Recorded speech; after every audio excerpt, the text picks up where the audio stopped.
네, 다시 말씀드리겠습니다. 매우 기대되는 세션인데요.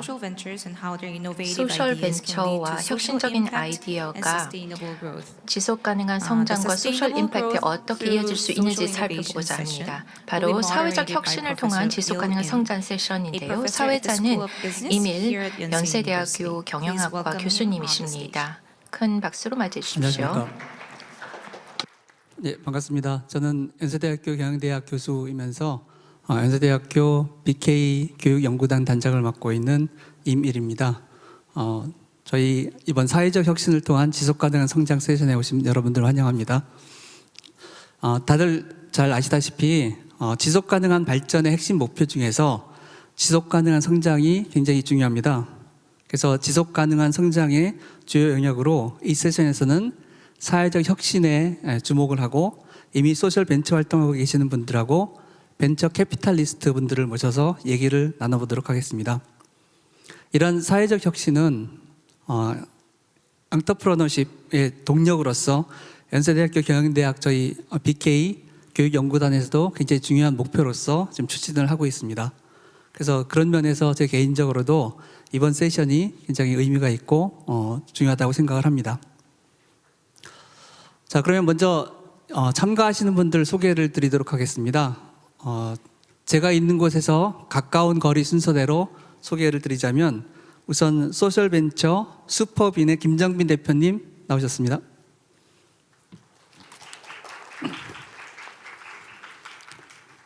그리고 이큐브랩의 저희 권순범 대표님 나오셨습니다. 죄송합니다. 그리고 벤처 캐피탈리스트 두 분이 나오셨는데요. 인비저닝의 김용현 대표님 나오셨습니다. 그리고 소풍의 한상엽 대표님 나오셨습니다. 그리고 토론자로서 경영대학의 곽지영 교수님 나오셨습니다.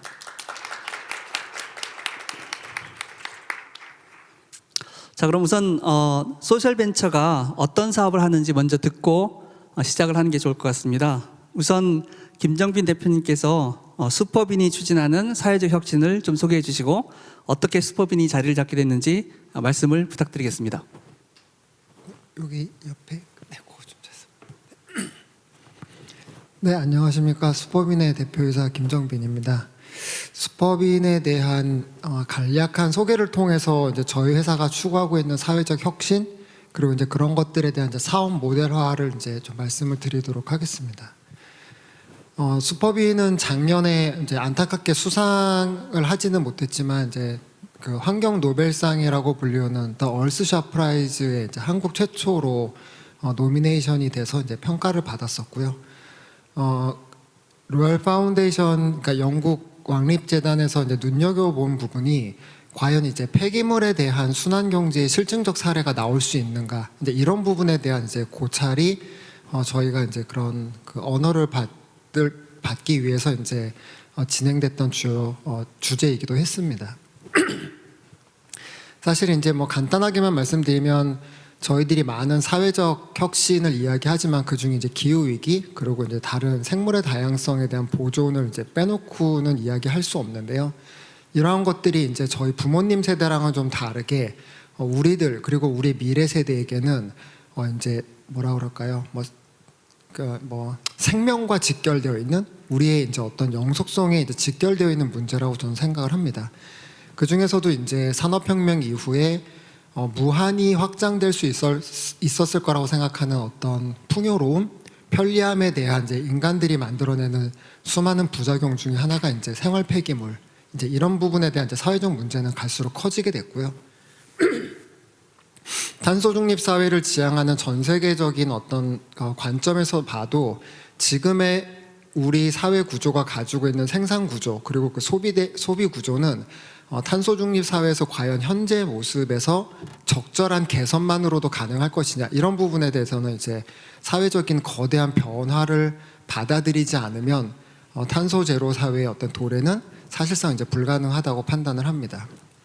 그래서 이제 전 세계적으로 지금 산업혁명 이후에 우리 인류가 만들어온 문명을 선형 경제의 문명이라고 이야기를 하고 있고 탄소 중립 사회를 가기 위해서 ESG를 지향하는 기업뿐만 아니라 많은 정부의 어떤 레귤레이션, 그다음에 거기에 따르는 어떤 소비자들의 의사 판단도 순환 경제에 부합되도록 전환이 되고 있습니다.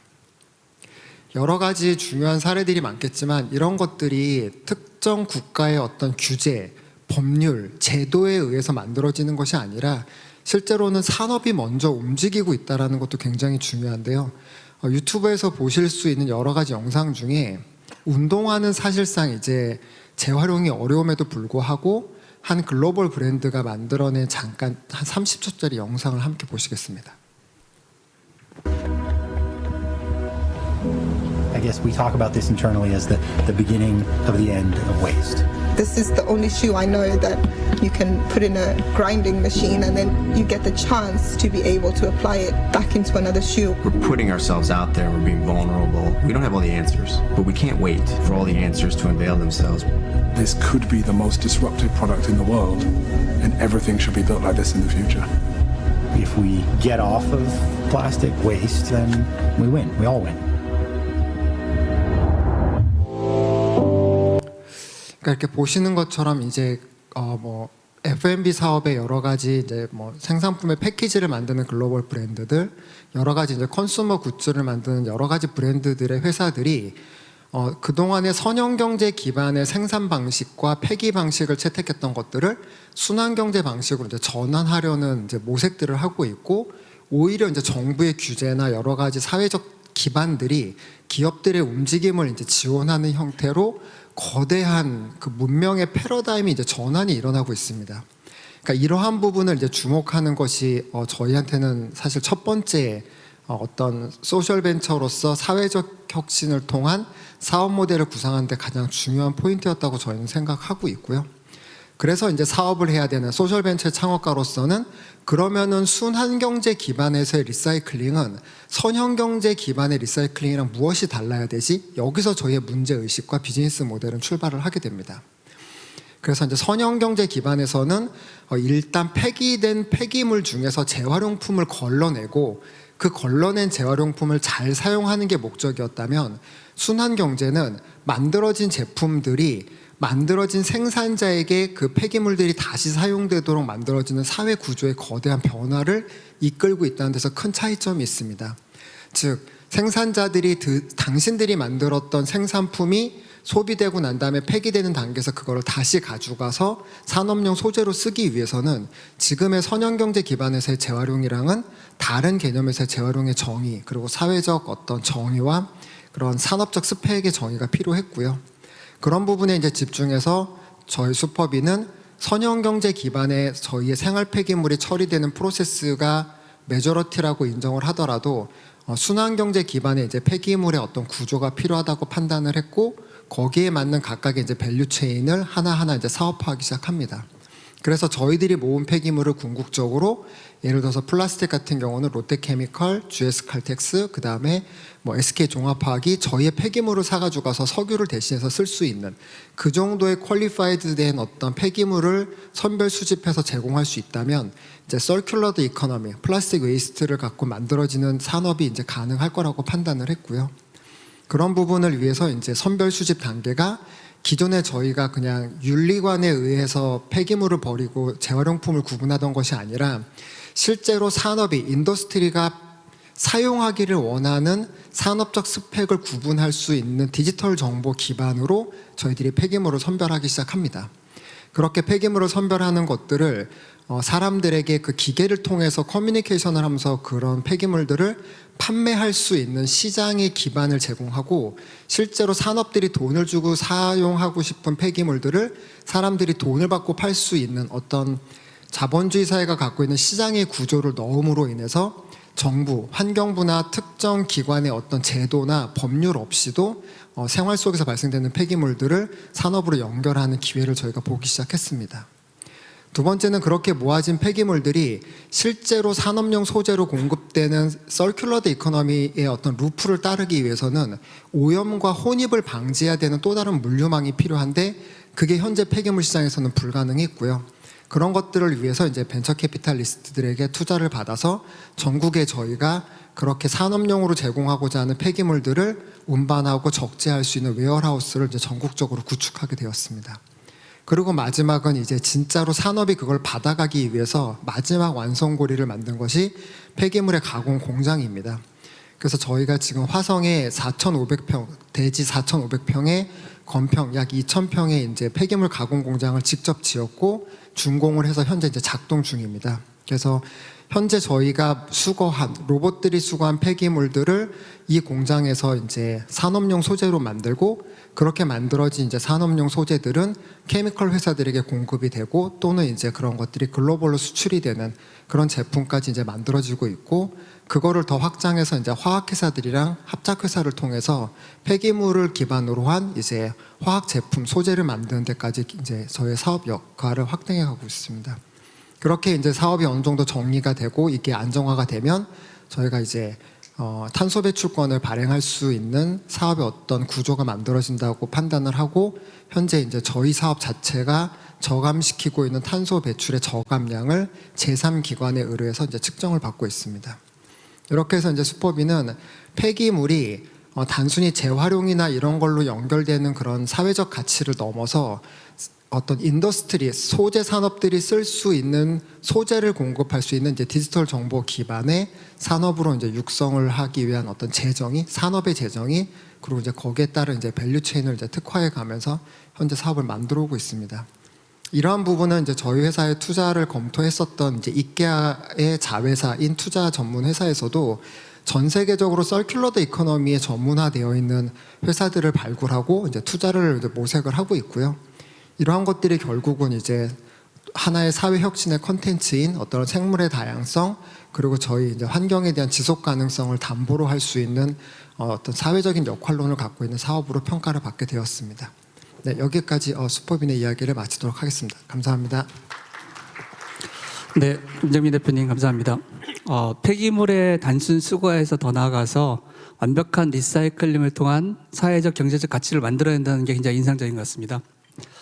다음으로 EQ랩 얘기를 들어볼 건데요. EQ랩의 권수문 대표님은 연세대학교 학부학생으로서 소셜 벤처를 창업해서 여기까지 왔다는 점에서 좀 특이점이 있습니다. 저도 학부학생으로서 발표할 때 보면서 인상 깊었던 기억이 있는데요.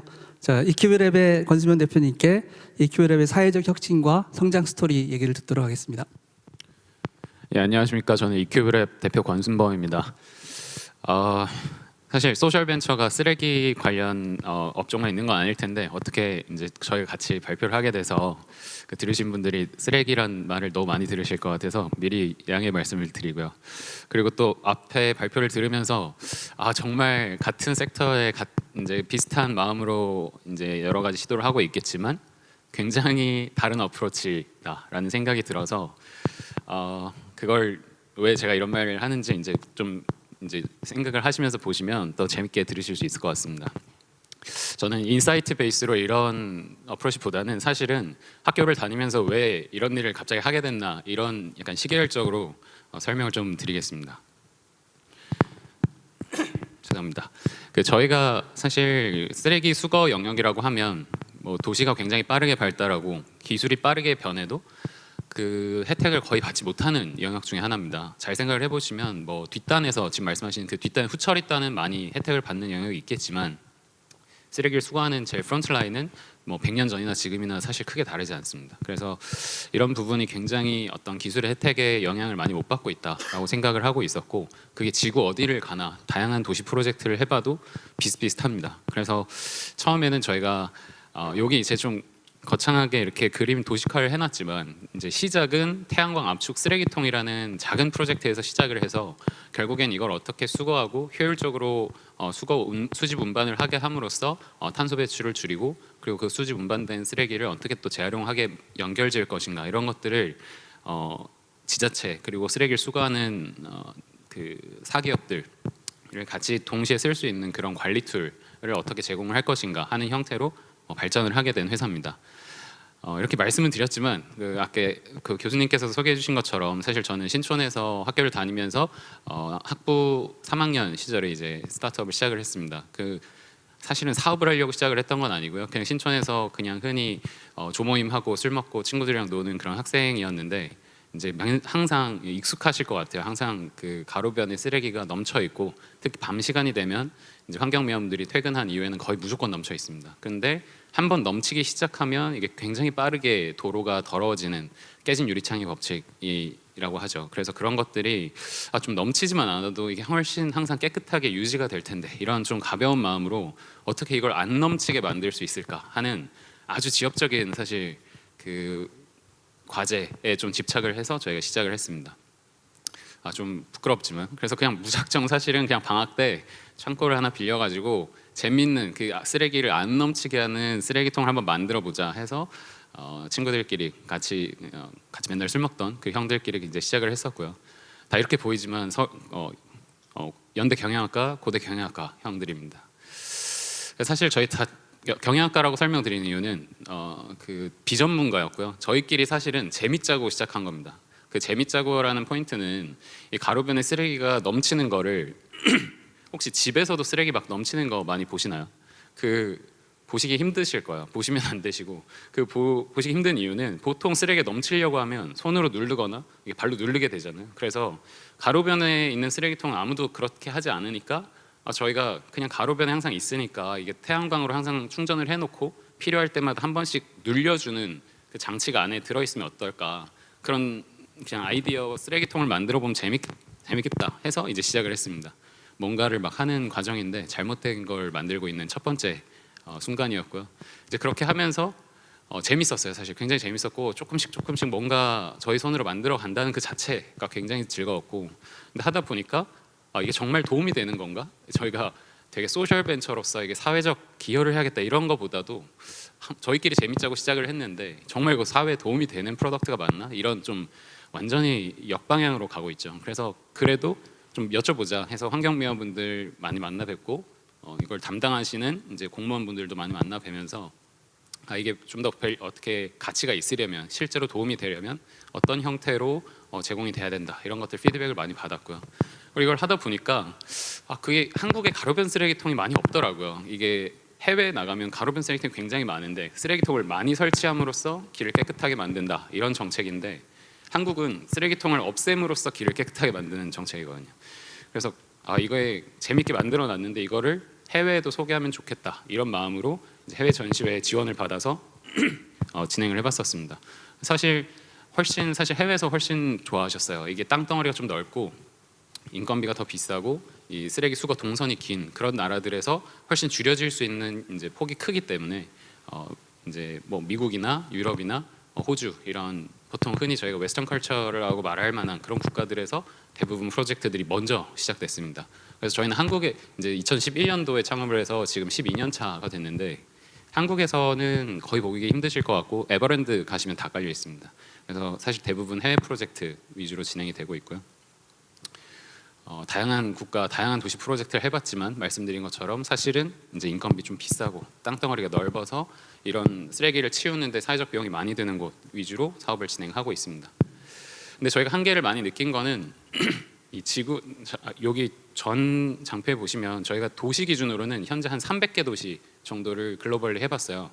근데 해보면서 느낀 거는 쓰레기 문제라는 게 모든 지구적인 문제긴 하지만 근데 이게 인도, 중국, 미국 요 세 개 나라를 건드리지 않으면 사실은 지구 관점에서 봤을 때 크게 의미 있는 변화를 만들어내기 어렵다라는 생각이 자꾸 들었습니다. 이 세 개 나라에서 만들어내는 쓰레기 배출량이 전 세계의 거의 40%에 육박하기 때문에 뭔가 저희가 즐겁고 뭐 그냥 비즈니스가 확장이 되고 이런 것들도 좋지만 이게 정말 의미 있는 행위였으면 좋겠다라는 생각이 자꾸 들어서 사실은 그 세 나라를 태핑을 많이 했는데 중국은 중앙정부 힘이 굉장히 강하다 보니까 저희 같은 스타트업이 이렇게 들어가기가 굉장히 어려운 환경이었고요. 인도 같은 경우는 그런 폐기물 그 문제 해결에 아직 프라이어티가 좀 떨어집니다. 그래서 사실상 미국이 시장 규모도 압도적이고 1인당 배출량으로 비교를 하면은 비교할 수 없는 아주 문제가 많은 나라고요. 선진국이지만 그래서 미국 시장에 좀 집중을 해서 미국 시장에 딱 맞는 솔루션을 내놓자라고 점점 시간이 지나면서 거의 저희 한 4년 5년 전부터는 이제 미국 시장에 조금 더 집중한 사업 전개를 하고 있는 상황입니다. 저희가 어떤 이제 미국에 딱 맞는 솔루션이란 건 무엇인가? 이게 가로변 쓰레기통 사업이 아니고요. 비슷한 기술을 쓰는데 사업 모델에 약간 일종의 피버팅 과정을 진행을 하고 있습니다. 뭘 하고 있는지 이게 영상인데 혹시 이제 보면서 설명을 드리겠습니다. 이게 작동이 될까요?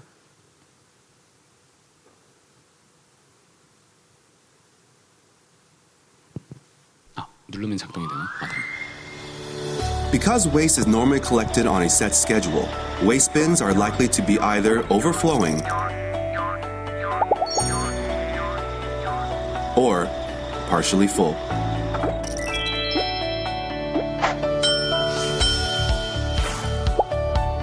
Our sensors send the bin's fill levels to the customer's smart device. And then they can send collection requests to haulers. Haulers can then bid on requests for service, allowing customers to select the lowest price. Once the bid is accepted, haulers can update their drivers' routes during their collection operation. Drivers receive updated routes in real time and have their GPS navigation adjusted automatically. Customers save money and haulers gain more business along their routes. Everybody wins. 네, 그 앞서서 저희가 과거 10년 동안 있었던 일을 너무 짧게 얘기하다 보니까 갑자기 가로변 쓰레기통 하다가 이게 좀 갭이 있다고 느끼실 수가 있는데 이제 미국 시장에 딱 맞는 솔루션이다라고 생각을 하다 보면은 결국에는 그 쓰레기 시장은 이제 가로변 쓰레기통 이런 퍼블릭 빈보다 커머셜이나 인더스트리얼 섹터가 훨씬 규모가 크고 문제가 많습니다. 이제 보통 미국 시장 같으면 저런 덤스터라고 부르는 저 큰 쓰레기통들을 각자 백야드에 놓고 쓰시고요. 이제 그런 의사결정권들이 각자 각 상점이나 뭐 학교, 교회, 뭐 호텔, 뭐 음식점 이런 사장님들이 어떤 쓰레기 수거 회사한테 서비스를 받을지를 각자 정하시는, 그래서 어떤 인터넷 회선 쓸지 이런 걸 정해서 신청을 해서 서비스를 받는 것처럼 사설 쓰레기 수거 시장으로 형성이 되어 있습니다. 그래서 뭐 앞서서 WM이나 비올리아 얘기도 해주셨지만 미국 시장은 사실상 사설 업체들의 시장이다라고 생각을 하시면 될 것 같고, 그래서 정책적으로 뭘 바꾸거나 이런 것보다도 실제로 비즈니스 로직으로 어떤 변화를 만들기에 임팩트가 훨씬 큰 나라다라고 생각이 들어서 어떻게 해야 이게 임팩트가 더 클까 해서 만들어낸 모델들이고요. 실제로 저희가 시장 분석이기도 하면서 이게 IR 덱의 일부라서 조금 딱딱한데요. 저희가 경쟁사 분석이기도 합니다. 실제로 저희는 쓰레기가 꽉 찼을 때 한 번씩 센서로 보고 치워드리겠다. 매주 그냥 월요일마다 가는 게 아니라 센서로 꽉 찼을 때 치우다 보니까 7일에 한 번 하던 거를 뭐 열흘에 한 번 이렇게 치우게 되면은 한 달 기준으로 보면 4번 치우던 걸 3번 정도 치우게 됩니다. 이제 거기서 떨어지는 비용과 그리고 그 시점에 그 동네에 있던 여러 소규모 쓰레기 수거 업체들한테 쓰레기 수거 기회를 계속 분배해서 비딩을 받아서 가장 저렴한 업체를 매칭해주는, 사실 저희는 이 프로젝트를 시작할 때 그 웨이스트 우버 프로젝트라고 시작을 했어요. 그래서 그런 모델을 하면은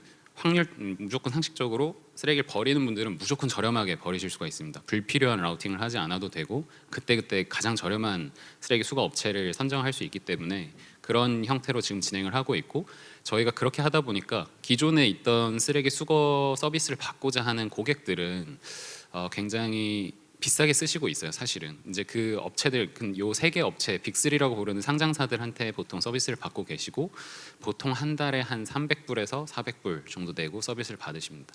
요 세 회사의 좀 특성은 아까 말씀하신 것처럼 굉장히 돈 잘 벌고 있는 수십조 조 단위 매출을 하는 회사들이고 영업이익률도 항상 꾸준히 16%에서 19% 아주 우량한 회사들이고 성장률도 항상 꾸준하게 6, 7%가 나오는 회사들입니다.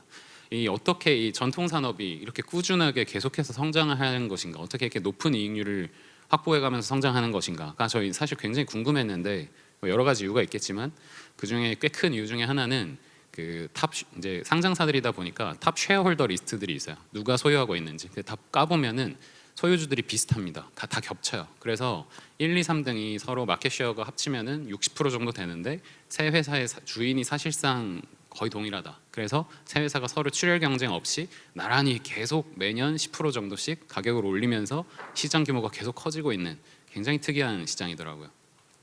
그래서 오히려 이런 약간 반담합 시장에 가깝기 때문에 오히려 소비자들이나 이 작은 쓰레기 수거 업체들은 굉장히 그 틈바구니에서 살아남기가 어려워서 저희가 그 사이에서 뭔가 역할을 할 수 있지 않을까 하는 생각이었고, 소비자들의 니즈는 굉장히 간단합니다. 사실은 쓰레기 수거 문제가 깊게 들어가면 끝도 없지만 가볍게는 그냥 쓰레기 문제 없는 선에서 저렴하게 치우고 싶은 니즈가 강한 서비스거든요. 컨텐츠의 영역이 아니기 때문에.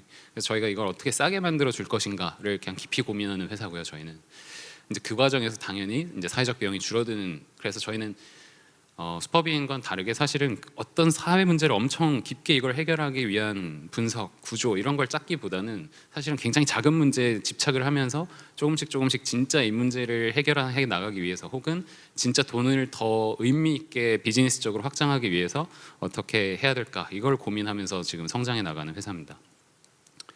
그래서 저희는 그 틈바구니에서 어떤 역할을 잘 해보자. 사실상 저희가 이제 중개업이라고 표현을 하고 있고, 중간에 매칭 플랫폼을 운영함으로써 고객들은 저희한테 이걸 쓰레기 수거 업체라고 생각을 하세요. 저희 회사 이름이 붙어 있는 쓰레기통을 제공을 해드리고 매번 거기다 쓰레기를 넣으시니까, 대신에 치우시는 플레이어들은 이제 그 동네에서 수십 년간 쓰레기를 실제로 수거해 오시던 스몰 플레이어들이 이제 저희 고객들의 쓰레기를 대리해서 치워주시고, 저희는 약간 작은 쓰레기 업체들의 연합 같은 브랜드로 시장을 확장해 나가고 있는 상황입니다. 그래서 빅3랑 싸우고 있다라고 생각을 하고 있고요. 빅3 중에 1대 제일 큰 회사의 실질적인 개인 주주 중에 가장 큰 주주는 빌 게이츠예요. 그래서 빌 게이츠와 미국 시장에서 저희가 경쟁하는 영광을 누리고 있다라고 생각을 하고 기분 좋게 하고 있습니다.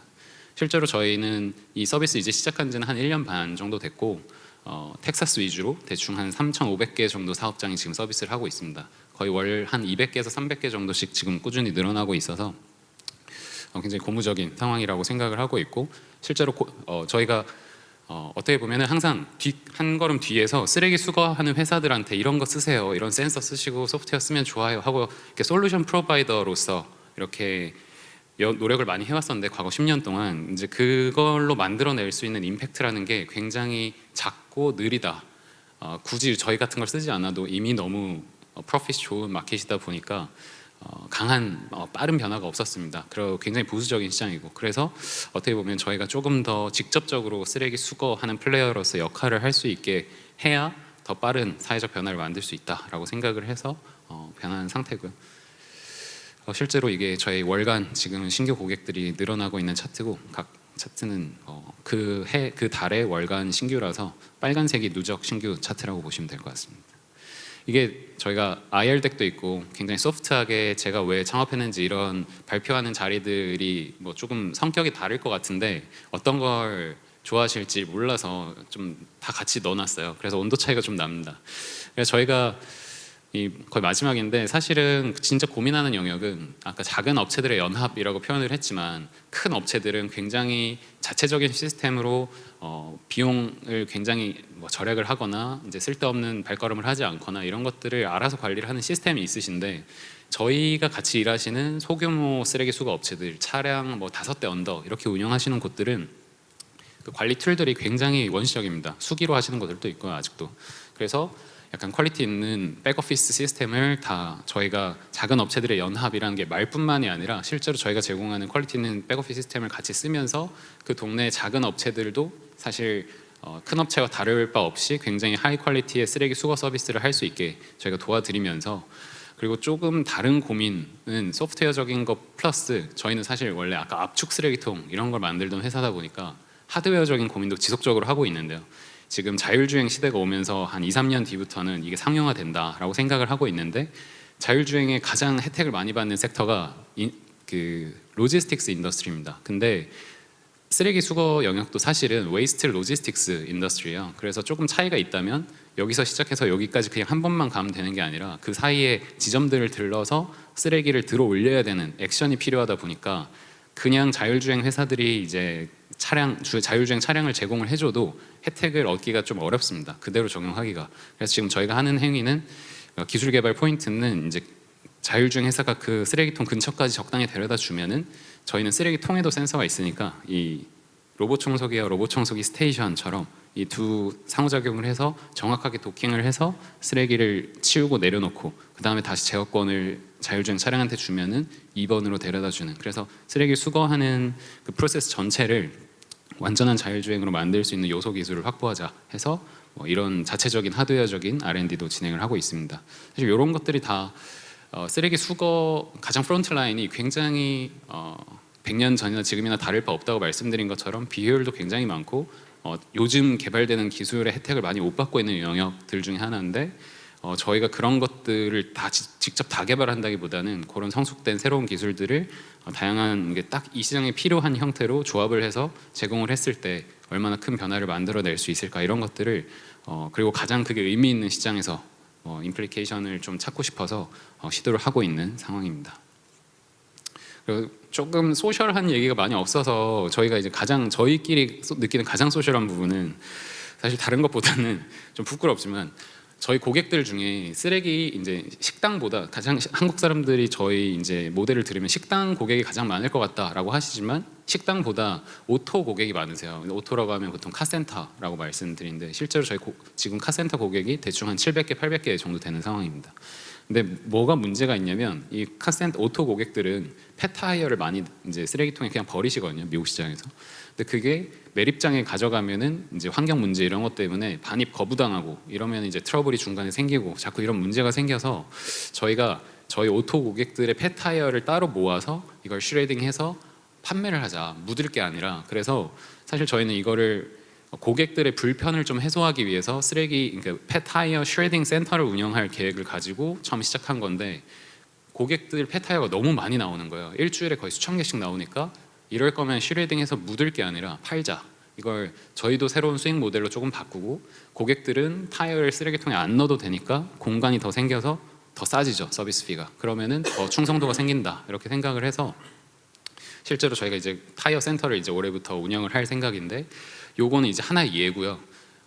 타이어 이제 돈 되는 것들 사실은 이제 시장에서 빠르게 변화를 만들려면 이 이코노믹스가 나오는 것들 위주로 하나씩 파이프라인을 만든다라고 생각을 하고 있습니다. 타이어부터 시작을 해서 오토 고객을 기준으로 말씀드리면 이제 고철, 폐유, 폐 배터리 나중에 이런 것들까지 접근성이 생기기 때문에 하나씩 급할 건 없고 하나씩 만들게 되면은 조금 거시적으로 보면은 미국의 재활용률이 한국 시장보다 거의 5분의 1 수준입니다. 그래서 사실상 미국의 이런 행위들의 중첩이 이제 미국의 재활용률을 올리는 데 기여할 수 있다라고 생각을 하고 있어서 아까 제일 처음 말씀드렸던 것처럼 저희가 한국 시장에서 어떤 큰 변화 이런 것들 만들어내는 거 좋지만 저희는 이제 미국 시장에서 1%의 변화만 만들어내도 굉장히 지구 관점에서 더 임팩트가 있다라는 믿음을 가지고 있기 때문에 이런 시도들을 같이 병행해서 진행하고 있습니다. 사실 이렇게 소셜을 하다는 의미로 말씀은 드렸지만 이게 가장 돈 될 것 같아서 진행을 하고 있는 게 솔직한 마음이고 그렇게 해야 시장이 더 빠르게 변하더라고요. 네, 일단 여기까지입니다. 저희 너무 IR 하듯이 이게 말씀을 드려서 좀 죄송하긴 하지만 사실 앞에서 발표 듣고 제가 말씀드리는 거를 이제 들어보시면은 결국 사회적 문제라는 게 이게 어떤 어프로치를 하느냐에 따라서 굉장히 다르게 느껴질 수 있는 것 같아요. 그래서 저희가 그 중에 되게 잘하고 있는 회사라고 생각하지는 않고 저희는 생존을 위해서 지금 계속 갈 길을 찾다 보니까 비즈니스적으로 접근을 하고 있는데 사실은 근데 끝까지 가보면 결국 이제 만나게 되더라고요.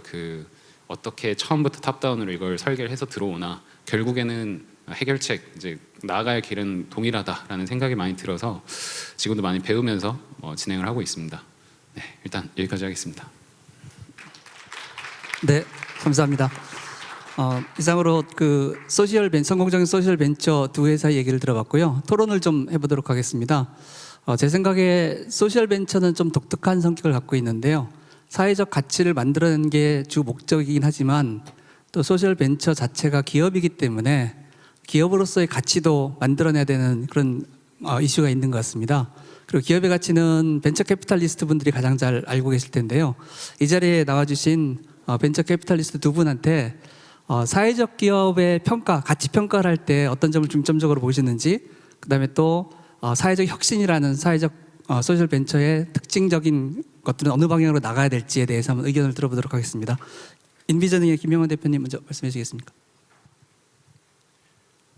네, 이거를 좀 답변을 직접 드리는 것보다는 일단은 저희가 어떠한 벤처 캐피털 펀드인지 조금 말씀을 드리는 게 더 좋겠다는 생각이 들어서 저희 간단한 소개 자료를 좀 가져왔고요. 벤처 캐피털이라는 게 사실은 굉장히 다양한 전략들을 운용하는 여러 운영사들이 있기 때문에 사실은 전체를 이렇게 묶어서 얘기는 할 수 없다고 보고 있습니다. 그래서 그 벤처 캐피탈을 보실 때마다도 결국 어떠한 비전을 가지고 어떠한 전략을 가지고 어떠한 단계의 회사에 투자를 하는 데냐를 구별해서 봐야 되는 것 같고 그런 차원에서 저희가 보면은 저희는 임팩트에 투자하는 벤처 캐피탈이라고 말씀드리고 있고요. 그것은 결국 저희가 투자하는 스타트업들은 환경적, 사회적 이슈를 해결하면서 그러면서 이 시장이 충분히 큰 시장을 공략하면서 그래서 우리는 시장 벤처 수익률을 내겠다는 운영사이고 그런 것들을 이끌어가는 여기 계신 좀 비전을 가지고 창업을 하신 창업자들을 저희는 지원을 해서 커 나가는 벤처 캐피탈 회사라고 말씀드리겠습니다. 그래서 저희 같은 경우에는 5년 전에 설립됐는데요. 지금 현재 우리나라의 전체 자산을 임팩트 쪽으로만 투자하는 벤처 펀드는 아마 한 서너 군데밖에 없다고 생각하시면 될 것 같습니다. 그 중에 이제 거의 처음으로 5년 전에 옐로우도그라는 이름으로 시작을 했었고 그 당시부터 지금까지 39개의 회사에 투자했고 운영 자금은 대략 1,500억 정도 운영하고 있습니다. 그리고 저희 같은 경우는 임팩트 애셋이라는 평가하는 기관에서 그래도 제가 알기로는 한국에서 유일하게 그래도 선정된 임팩트 쪽에 투자하는 벤처 캐피털 운영사라는 거를 2002년도에 좀 선정되었습니다.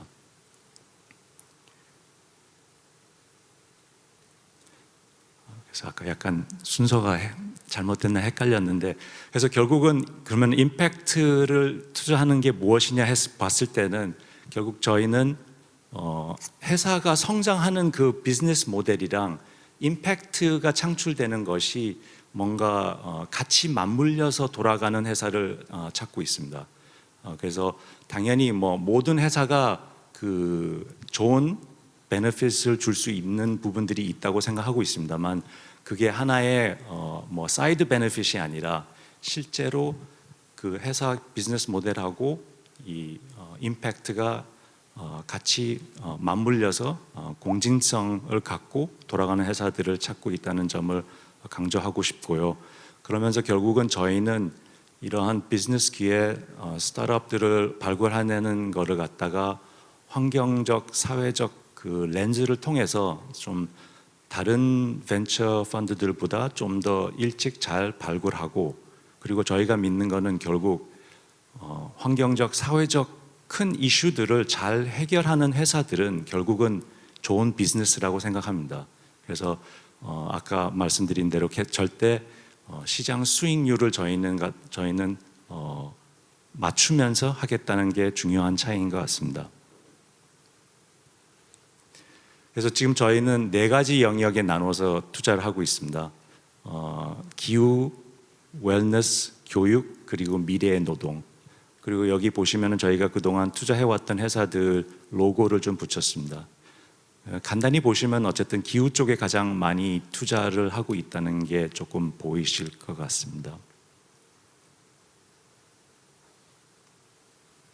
그래서 좀 시간이 좀 많이 된 것 같아서 좀 빨리 넘어가면 결국은 운영사도 가장 중요한 거는 팀이고 저희 팀 같은 경우에는 5년 전에 거의 창립 시기 때부터 운영해왔던 재현주 대표가 공동대표로 같이 하고 있고 이쪽 임팩트 업계에서는 상당히 나름대로 잘 알려진 분이고 재현주 대표하고 저하고는 칼라일이라는 PE 운영사에서 그 전에 한 10년 전에 한 6년 반 동안 같이 일했던 경험이 있어가지고 저 같은 경우에는 작년에 합류해서 지금 같이 공동 대표로 운영하고 있고 또 임팩트 벤처 펀드로서 또 의미가 있는 게 저희가 파트너가 셋인데 그 중에 2분이 여성이고 그래서 저희 리더십의 과반수가 여성인 벤처 펀드라는 점도 나름 상당히 의미 있다고 생각하고 있습니다. 이상 저희 간단한 소개 마치겠습니다. 네, 감사합니다. 소풍의 한상엽 대표님 한 말씀 들어보겠습니다. 네, 안녕하세요. 현재 소풍이라고 하는 투자사에서 일을 하고 있고요. 저희도 인비저닝과 비슷하게 이제 사회 문제를 비즈니스로 해결하려고 하는 곳들에게 투자하고 있는 곳이고요. 차이점이라고 하면 저희는 좀 더 시드 단계에 집중을 하고 있습니다. 그래서 한 1년에 한 30개에서 한 40개 사이에 초기 스타트업에게 투자를 하고 있고요. 평균 투자 금액은 한 2억 정도 하고 있습니다. 그리고 실제 이제 저희가 좀 뿌리로 두고 있는 회사는 이제 2008년에 설립된 회사고요. 네, SOPONG라고 좀 이름이 굉장히 좀 긴데요. 네, 근데 지금은 이제 펀드를 활용해서 투자를 하고 있는데 기본적으로 소셜 벤처라고 하는 걸 저희가 얘기를 많이 하고, 그리고 실제로 저도 이제 과거에는 소셜 벤처 창업도 하고 소셜 벤처 지금도 투자하고 그렇게 하고 있습니다만, 저희는 소셜 벤처를 가르는 기준이 일반 벤처와 차이점보다는 공통점이 더 많다라고 보는 편이에요. 이제 그럼에도 불구하고 이제 질문의 의도는 도대체 소셜 벤처를 평가할 때 혹은 바라볼 때 어떻게 좀 봐야 되는 거냐, 이렇게 차이점을 좀 더 부각해 달라는 걸로 제가 이해를 하고 좀 말씀을 드리면, 기본적으로 제가 현장에서 느끼기에는 창업 동기가 많은 경우가 창업 동기가 다른 경우가 좀 많았던 것 같아요.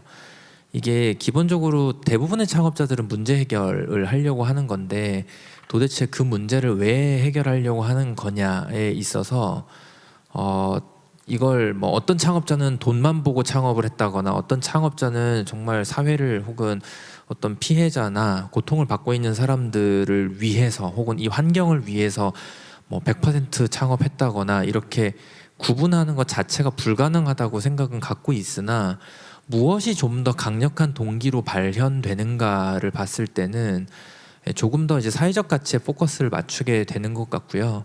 그랬을 때 이제 그걸 저희가 어떻게 평가하느냐의 관점에서는 이 사람의 진정성을 평가한다는 건 현실적으로 불가능하다고 보고 있습니다.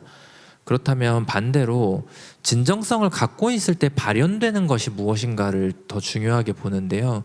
그러다 보니까 첫 번째는 도대체 당신이 집중하고 있는 사회 문제가 뭐냐라고 했을 때에 그것을 기존의 용어나 혹은 자신만의 언어로 표현해 낼 수 있는가. 두 번째는 그러한 문제가 회사의 핵심 비즈니스와 얼마나 얼라이먼트가 되어 있는가.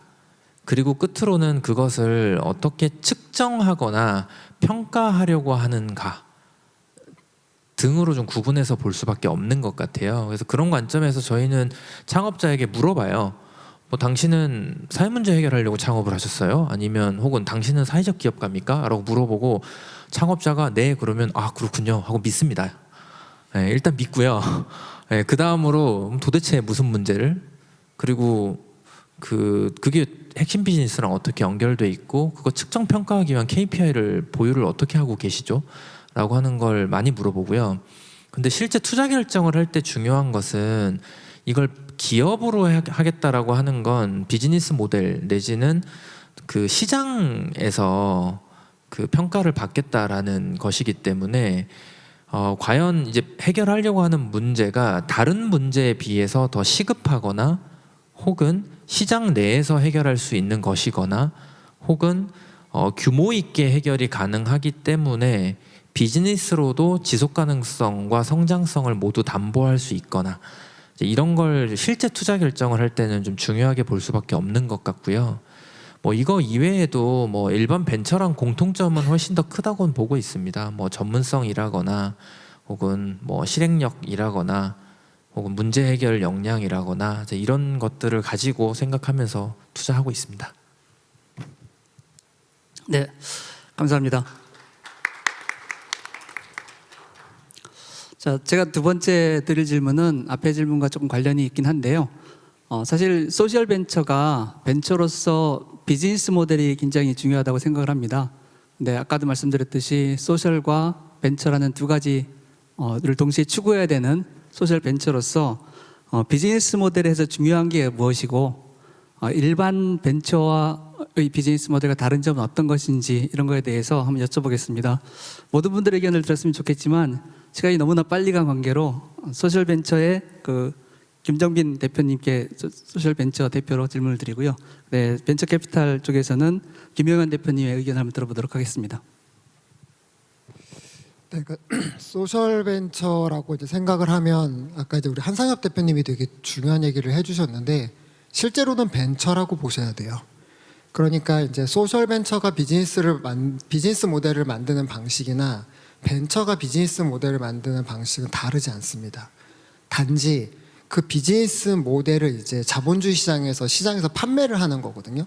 근데 그 판매를 하는 게 어떤 이제 그 프로블럼 솔빙, 어떤 페인 포인트를 해결함으로 인해서 그 대가를 자본시장에서 받는 건데, 예를 들어서 특정 벤처가 좋은 소재를 개발해서 삼성전자 벤더로 들어가서 더 효율적인 통신이 가능한 또는 어떤 디지털 디바이스를 통제할 수 있는 센서를 팔았다.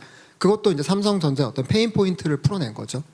근데 소셜 벤처는 이제 그런 어떤 특정 기업의 어떤 뭐 효율성 또는 특정 인더스트리 섹터의 어떤 효과성을 따지는 게 아니고, 이게 이제 공공재라고 이야기하는 어떤 소사이어티 내의 문제를 정의한 거예요. 근데 그 문제를 이제 국가도 직접적으로 풀지 못하고 특정 기업도 그 문제에 집중하지 못하니 나는 거기에 대한 솔루션을 제안을 해서 만들어내서 그거를 서비스나 제품으로 공급하겠다.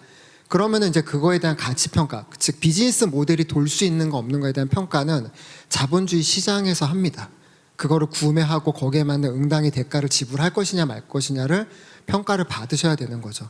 거기에서 이제 페인 포인트나 어떤 이제 프로블럼 솔빙에 대한 대안이 되면 저희 비즈니스 모델이 작동되기 시작하는 거고, 거기에 이제 채택되지 못하고 이제 거기에서 저희들이 어떤 가설의 오류가 생긴다면 비즈니스 모델을 또 피보팅하거나 다른 대안으로 또 진화하는 과정을 겪게 됩니다. 그거는 아까 한상혁 대표님이 말씀하신 소셜 벤처가 사회적 문제를 정의하는 어떤 창업가의 힘, 그리고 그렇게 정의된 문제를 하나의 사업 모델로 서비스나 기획으로 제품으로 만들어내는 힘, 그리고 그거를 이제 자본주의 시장에서 다른 벤처들이랑 경쟁해서 실제로 이제 그걸 시장 경제에 투입시키는 힘, 이제 이 과정에서 저는 비즈니스 모델이 만들어진다고 생각합니다. 네. 뭐 저도 비슷한 생각인 것 같은데요. 결국은 이 소셜 벤처라 그래가지고 비즈니스 모델이 뭐 특별히 다르다고 생각하진 않습니다. 다만 해결하고자 하는 그 이슈가 결국은 환경적, 사회적 이슈일 뿐이지 그거를 어떤 획기적인 좋은 방법으로 풀어나가는 솔루션이 있어야 되고, 그거를 이끌어 나갈 창업자와 그런 리더십이 있어야 되고, 충분한 시장을 공격해야 된다는 그런 점들은 다 마찬가지라고 생각하고 있습니다. 여기서 조금 한 가지 더 말씀드리고 싶은 거는, 결국 투자자가 타겟하는 그 수익률이 무엇이냐에 조금 차이가 있을 수 있다고는 생각합니다. 아까 말씀드린 대로 저희는 벤처 투자자로서 그 시장에서 요구하는 그 수익률을 내겠다는 곳이고, 그러면 결국은 저희도 저희한테 자금을 제공해주는 투자자들을 자금을 받아서 어떠한 전략으로 어떠한 수익을 내겠다라는 이야기를 해서 받은 그 자금을 잘 관리해서 할 선량한 관리자의 의무가 있기 때문에 그렇게 운영해야 되는 거고, 그래서 결국은 벤처 투자라는 거는 그냥 아주 간단하게 예를 들어서 펀드에 뭐 10개, 20개 회사를 투자해가지고 5년, 10년 후에 이게 결국은 뭐 3배, 5배 어느 정도 규모로 커야 결국은 그 수익률을 맞출 수 있습니다. 물론 그 반면에 그 수익을 덜 내겠다고 하는 전략을 가진 데들도 있을 겁니다. 그러면은 예를 들어서 원금만 유지해도 좋다. 그 대신 이러한 환경적, 사회적 이슈를 풀 수 있는 회사들에 투자하는 전략을 갖고 있는 데가 있을 수도 있을 테고요. 근데 이제 여기서 중요한 거는 결국은 대부분 벤처 펀드들은 타겟하는 그 수익률이 어쨌든 시장 수익률이 있기 때문에 거기에 맞추려면은 소셜 벤처도 결국은 충분히 큰 시장을 공략해야 된다는 게 굉장히 조금 중요한 포인트인 것 같습니다. 그리고 그게 지금 뭐 당장에 앞으로 2년, 3년 후가 아니라 저희가 투자하고 저희 다음 단계 5년 후에 그때 들어올 투자자들도 충분히 계속해서 커나갈 수 있는 룸이 있어야 되고, 그래서 때로는 국내 시장만 봐가지고도 충분하지 않고, 그래서 옆에서 아까 말씀드린 그 얘기 들으면서도 인상적이었던 게 결국은 국내에서 시작했지만은 이게 결국은 환경적, 사회적 이런 많은 이슈들이 사실은 글로벌하게 풀어나가야 되는 이슈인 만큼 결국은 해외로도 나가야 된다는 것도 굉장히 중요한 부분이 있는 것 같고, 그래서 어쨌든 소셜 벤처도 충분히 큰 시장을 노려야 된다는 점을 말씀드리고 싶습니다. 네, 좋은 의견 감사드립니다. 지금까지 이제 소셜 벤처 쪽에 현업에 계신 분들의 의견을 잘 들었고요. 또 학계에서도 사실은 소셜 벤처에 대해서 굉장히 관심들이 많이 있습니다. 그래서 저희 곽지연 교수님께 학계의 시각, 즉 소셜 벤처의 가치라든지 혹은 사회적 혁신의 방향이라든지 이런 쪽에 대해서 학계의 시각을 좀 여쭤보겠습니다.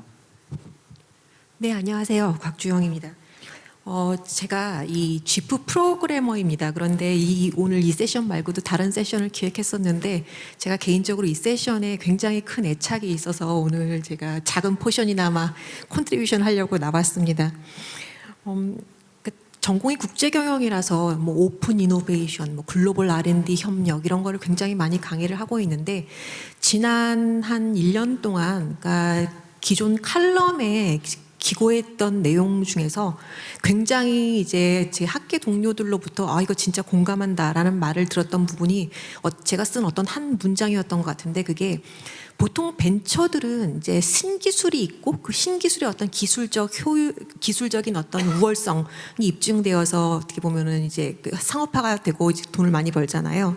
근데 소셜 벤처 같은 경우에는 일단은 사회적인 니즈를 먼저 보고 그 다음에 그 사회적인 니즈를 어떻게 채울까 하는 거를 기존 기술을 어떻게 보면은 되게 옵티멀, 그러니까 비용 대비 이른바 비즈니스 모델이 되도록 결합을 해서 그 다음에 성공을 한다는 것입니다. 그래서 거기서 굉장히 공감을 많이 얻었습니다. 결국은 소셜 벤처도 이제 기술과 비즈니스 모델 그 다음에 여기에 어떻게 보면 임팩트, 소셜 임팩트가 있는 것인데, 이게 그러니까 대기업 같은 경우, 그러니까 대기업이나 어떤 이른바 마켓 리더들, 그러니까 큰 기업들은 결국은 자신의 기존 루틴이 경쟁력이 있고 그 루틴에서 자기 현재의 기술, 제품, 서비스의 루틴을 계속 이어가거나 혹은 그것을 연장해야 되기 때문에 그들은 이런 사회적인 니즈가 있다 손치더라도 그들이 액터가 되기가 되게 힘듭니다. 그래서 어떻게 보면 이런 부분은 이런 어떤 사회적인 니즈, 이런 그 작은 기업들, 그러니까 바텀업 어프로치가 굉장히 잘 될 수 있는 그런 분야라고 할 수 있습니다. 그래서 결국은 관건은 뭐냐면 이런 어떤 기술과 서비스에 대한 아이디어가 있을 때 아까 좀 권순범 대표님이 학생 때부터 하셨던 일들 말씀 주셨는데 자본주의에서 어떻게 잘 살아남느냐가 관건이라고 생각이 됩니다. 그래서 오늘 사실 여기에 많은 학생들이 오셨고 그리고 저희 경영대에도 사실 소셜 벤처를 꿈꾸는 학생들, 그다음에 소셜 벤처 캐피탈리스트를 꿈꾸는 굉장히 많은 학생들이 있습니다. 현장에는 있지 못하지만 이게 또 유튜브 박제가 돼서 이제 계속 이제 보실 수 있을 텐데요. 그래서 오늘 이런 노력들이 이제 오늘 굉장히 중요한 분들 모셨고 이런 장래의 소셜 벤처와 소셜 벤처 캐피탈리스트를 꿈꾸시던 많은 분들에게 도움이 되어서 앞으로 이제 제2의 제3의 이제 이큐브랩 혹은 슈퍼빈 그리고 또 소풍, 인비저닝 파트너스가 되려는 학생들이 많이 생기길 바라봅니다. 이상입니다. 네, 박정 교수님 감사드립니다. 사실은 뭐 더 많은 얘기를 나누면 좋겠지만 시간이 거의 다 된 관계로 마지막으로 저희 참석하신 분들께 제가 부탁 말씀을 드리겠습니다. 사실은 이 세션 바로 이어지는 다음 세션이 연세대학교 학내 소셜 벤처 세션입니다. 그래서 소셜 벤처를 꿈꾸는 많은 학생들이 참여를 할 거고요. 또한 이 동영상이 곽 교수님이 얘기하신 것처럼 인터넷에 올라가면 소셜 벤처에 관심 있는 학생들한테 큰 도움이 될 거로 생각을 합니다. 그래서 여기 참석하신 분들이 소셜 벤처의 선배로서 후배들한테 꼭 해주고 싶은 얘기 있으시면 말씀 부탁드리겠습니다. 저한테 가까운 순서부터 하시면 될 것 같습니다. 네, 오늘 교수님이 옆에 앉는 덕분에 항상 일바로 네, 여러분들은 이제 우리 부모님 세대랑은 다르게 스타트업이 우리 사회를 흔들 수 있는 좋은 시기에 이제 태어나서 지금 삶을 살고 계세요. 그러니까 굉장히 창업하기 좋은 환경이 구축된 시기이고, 두 번째로는 제가 보기에는 투자사분들도 계시지만 자본주의 사회를 살고 있는 저희들에게 창업은 어떻게 보면 가장 귀한 도전이에요. 가장 귀하고 사회적으로 많은 인플루언싱을 할 수 있고 많은 사회적인 자본주의 사회의 여러 가지를 연결할 수 있는 굉장히 파인아트적인 행위입니다. 그런데 이제 창업을 고민하시는, 소셜벤처를 창업을 고민하시는 많은 후배님들한테 드리고 싶은 마지막 이야기는, 근데 그 무엇을 상상하고 들어오셔도 그거보다 힘들어요. 그래서 소셜벤처로 창업할 때 어떤 자기의 초심을 잘 다 정리하고 힘들 때마다 그런 것들을 극복해 갈 수 있는 그런 어떤 든든한 소셜벤처 후배들의 어떤 여정을 밖에서 함께 응원하도록 하겠습니다. 감사합니다.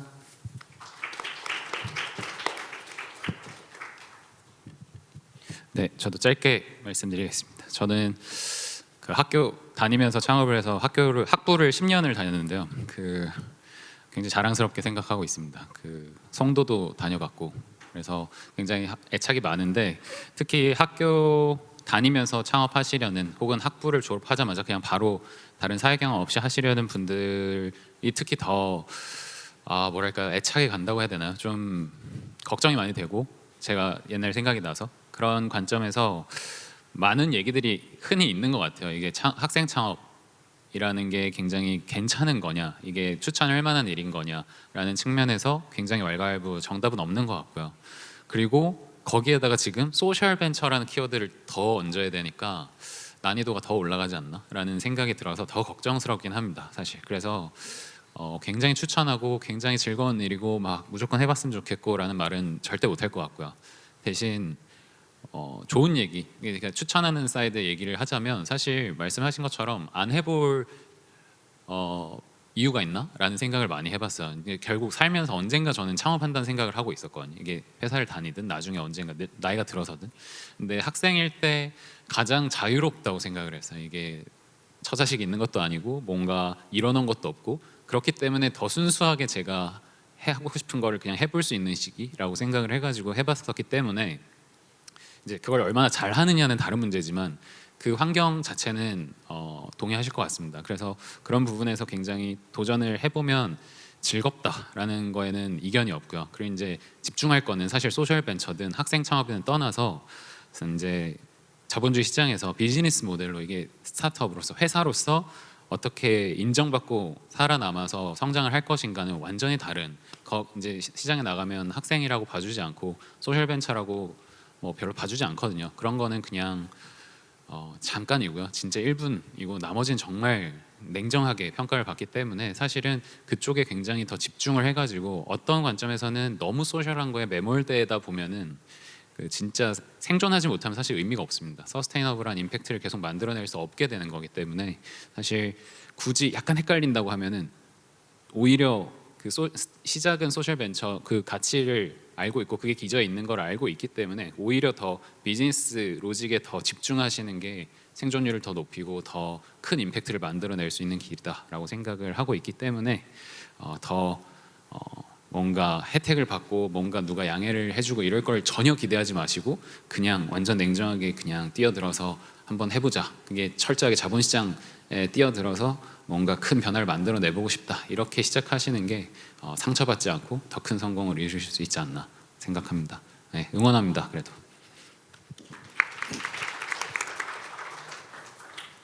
뭐 제일 어려운 거는 그 열정을 가지고 할 수 있는 거를 좀 찾는 게 사실 어려운 부분인 것 같고, 그거를 찾았다면은 꿈을 좀 크게 가졌으면 좋겠습니다. 이 이슈를 그냥 내 주변뿐만 아니라 전 세계에서 이거를 다 모든 사람한테 이거를 전파할 수 있는 회사를 만들어 보겠다라는 좀 크게 꿈을 가지셨으면 좋겠다는 말씀 드리고 싶고요. 그 다음에는 결국 하면서 예상치 못한 일들이 너무나도 많이 일어날 것이기 때문에 계속해서 배우는 자세, 적응하는 자세, 그리고 필요하면은 피vo트를 할 준비를 해서 잘 키워나가시는 게 중요하다고 말씀드리고 싶습니다. 감사합니다. 네, 저는 세 가지 얘기만 좀 드리고 싶은데요. 제가 창업 투자를 하고 있지만 저는 사실 창업을 권장하는 사람은 아닙니다. 실패 확률 너무 높고요. 뭐 100명 중에 1명, 물론 성공의 정의를 우리가 무엇으로 보냐에 따라 달라질 수 있으나 100개 중에 1개 살아남아도 와 잘했다. 그 1개를 놓고 칭찬받는 게 이 업입니다. 그래서 굳이 진짜 창업하셔야 되나? 비즈니스가 아니면 이 문제를 도무지 해결을 못하는 것인가에 대한 질문을 꼭 던져보셨으면 좋겠고요. 창업자들은 남들이 굳이 하지 말라 그래도 하는 사람들이 창업자인 것 같아요. 그래서 스스로 그 질문을 꼭 던져보시면 좋겠고요. 두 번째는 그걸 소셜벤처로 하시는 순간 소셜벤처라고 부르든 혹은 불리지 않든 계속 가치혼란 속에서 사업을 하셔야 될 거예요. 아, 내가 소셜벤처인데 이런 결정을 해도 되나? 내가 사회적 문제를 해결하겠다고 하는데 이건 너무 자본주의적 혹은 이익을 추구하는 의사결정이 아닌가? 이런 엄청난 혼란 속에서 사업을 하시게 될 건데 그냥 저는 그걸 편안하게 받아들이시면 좋겠다라는 말씀 드리고 싶고요. 이게 사회적 가치와 재무적 가치를 동시에 달성 가능하다고 믿기 때문에 우리가 이 일을 하는 거고 오늘도 이런 논의를 하는 거잖아요. 그런데 어떤 순간에는 사회적 가치가 좀 더 강조될 거고요. 어떤 순간에는 경제적 가치가 좀 더 강조되는 것 같습니다. 그래서 이 둘 간에 좀 충돌, 늘 균형이 있지 않기 때문에 충돌을 좀 자연스럽게 받아들이시면 좋겠고요. 마지막으로는 문제가 문제로 남는 이유가 있잖아요. 어려워서 그러니까 풀리지 않아서 문제로 남는 거잖아요. 그럼 그 남들이 그렇게 여태까지 그 똑똑하고 훌륭한 사람들이 풀지 못했던 문제가 여전히 문제로 남아 있다는 것은 내가 그 문제를 풀기 위해서 어마어마한 노력과 시간과 심지어 전문성과 자원과 내가 가진 대부분의 자본까지 다 쏟아부을 각오를 해야 되는 것 같아요. 그래서 이런 과정 속에서 혹은 이 세 가지를 모두 해낼 자신 있으시다 이러면 저희 시드 투자하니까 저에게 문을 두드려 주시면 저희도 열심히 검토해 보겠습니다. 감사합니다. 저는 별다른 말은 없고 아까 이제 말씀드렸듯이 오늘 이 어렵게 바쁘군 리더분들을 많이 모셨기 때문에 여러분들이 많이 배워가셨으면 좋겠고 또 이제 여러분들의 노력이 헛되게 되지 않도록 오늘 좋은 시간 되시길 바랍니다. 오늘 나오시는 분들도 굉장히 많이 수고하셨습니다. 네, 감사합니다. 오늘 세션은 사회적 혁신을 통한 지속가능한 성장이라는 굉장히 중요한 이슈를 다뤄볼 수 있는 뜻깊은 시간이었다고 생각을 합니다. 참석해 주신 패널 분들께 감사를 드리고요. 또 특히 집중해서 들어주신 청중 여러분께 감사를 드리면서 이것을 마치겠습니다. 감사합니다.